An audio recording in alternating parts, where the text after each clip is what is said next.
नमस्कार. तुमचं स्वागत आहे. आज आपण एका अशा मोठ्या योजनेबद्दल बोलणार आहोत, जी पुण्याची येणारी दिशा ठरवणार आहे. हो, आपण बोलतोय पुणे रिंग रोडबद्दल. पुण्यात राहत असाल तर रोडच्या ट्रॅफिक जॅमचा त्रास तो तर आपण सगळेच अनुभवतो, नाही का? सकाळी ऑफिसला निघतानाची घाई आणि संध्याकाळी घरी परततानाचा तो थकवा, यातले कितीतरी तास आपले रस्त्यावरच जातात. आणि ही गोष्ट फक्त त्रासापुरती मर्यादित नाहीये. खरं तर ही वाहतूक कोंडी आपल्या शहराच्या विकासातला एक मोठा अडथळा बनली आहे.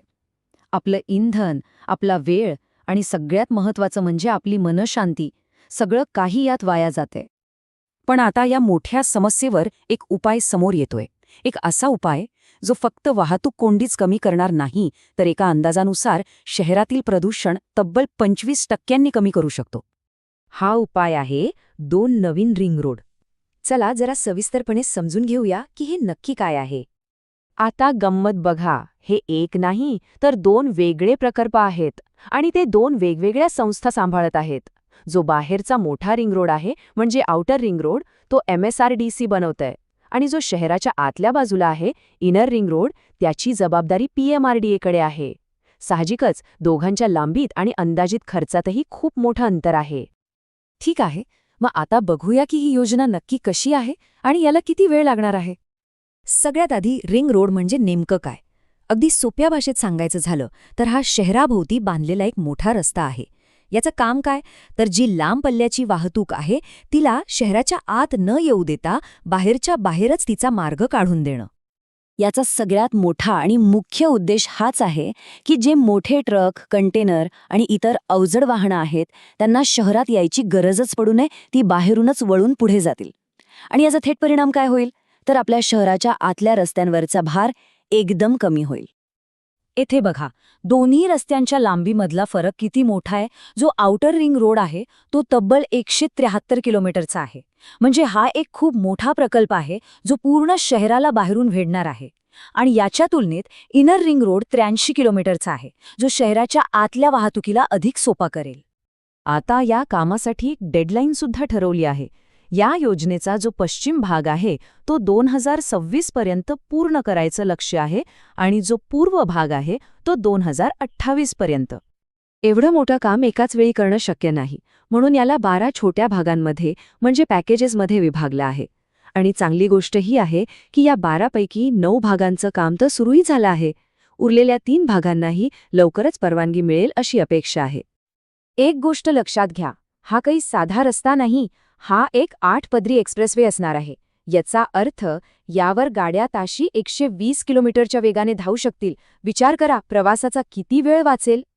चला आता जरा हे बघूया की ही जी कागदावरची योजना आहे ती प्रत्यक्षात आपल्या रोजच्या जगण्यावर काय आणि कसा परिणाम करणार आहे. रिंग रोड म्हणजे एक प्रकारे पुण्याच्या आर्थिक विकासाच्या रक्तवाहिन्या जोडण्यासारखं आहे. जरा विचार करा, हिंजिवडी IT पार्क, चाकण MIDC सारखी महत्त्वाची औद्योगिक केंद्र ती थेट लोहेगाव विमानतळ आणि जो नवीन पुरंदर विमानतळ प्रस्तावित आहे त्याच्याशी जोडली जातील. एवढंच नाही तर पुणे-बेंगलुरू हायवे आणि मुंबई-पुणे एक्सप्रेसवेला सुद्धा थेट कनेक्टिव्हिटी मिळेल. म्हणजे मालवाहतूक असो किंवा आपला रोजचा प्रवास, दोन्ही खूपच सोपं आणि वेगवान होईल. हे सगळं कसं एकमेकांशी जोडलेलं आहे बघा. कनेक्टिव्हिटी चांगली झाली की प्रवास सोपा आणि वेगवान होतो, आणि प्रवास वेगवान झाला की आपला वेळ आणि इंधन दोन्हीची बचत होते. अगदी सरळ गणित आहे. आणि या योजनेचा फायदा फक्त शहरापुरता मर्यादित नाही. या रस्त्यांच्या जाळ्यामुळे आजूबाजूच्या जवळपास 200 गावांना विकासाची एक नवी संधी मिळणार आहे. त्या भागांमध्ये नवीन उद्योगधंदे येतील आणि विकासाला एक नवी गती मिळेल. ठीक आहे, योजना तर खूप चांगली आहे, पण आता जमिनीवरची परिस्थिती काय आहे आणि पुढचा मार्ग कसा असणार आहे हेही पाहणं महत्त्वाचं आहे. कोणत्याही मोठ्या प्रकल्पात सगळ्यात कठीण आणि वेळखाऊ काम असतं ते म्हणजे जमिनीचं अधिग्रहण. पण इथे खूप चांगली आणि दिलासा देणारी बातमी आहे.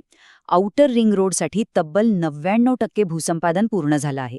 म्हणजे सगळ्यात मोठा अडथळा आता पार झाला आहे. आणि कामाला आणखी गती मिळावी, परवानग्यांमध्ये कुठेही दिरंगाई होऊ नये, यासाठी एक खास वॉर रूम सुद्धा तयार केली आहे. ह्या टीमचं काम फक्त हेच बघणं आहे की प्रकल्पात कुठेही अडथळा येऊ नये आणि तो वेळेत पूर्ण व्हावा. पण आउटर रिंग रोडचं काम जरी वेगात असलं तरी इनर रिंग रोड समोर काही आव्हानं आहेत. शहराच्या आतल्या वाहतुकीसाठी हा रोड खूप महत्वाचा आहे. पण सध्या वेगवेगळ्या सरकारी विभागांकडून परवानगी मिळायला वेळ लागतोय आणि त्यामुळे त्याच्या कामाचा वेग थोडा कमी झालाय. शेवटची एक गोष्ट नेहमी लक्षात ठेवायला हवी, शहराची वाढ कोणत्या दिशेने होते आहे हे जर आपल्याला वेळीच समजलं तर आपले निर्णय सहसा चुकत